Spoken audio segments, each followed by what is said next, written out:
Hi! In front of me is REALME C53 and today I would like to show you how you can manage auto rotation.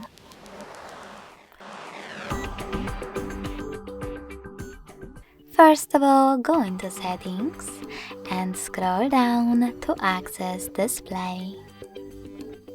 Then scroll all the way down and click on this switcher next to auto rotate screen. This way you'll turn it on or off. If you want to, you can also go into tab menu, look for auto rotate shortcut, and when you find it, click on it. You can turn it off completely by tapping on the same switcher again. Thanks so much for watching. If you enjoyed this video, don't forget to leave a like, comment and subscribe. Bye!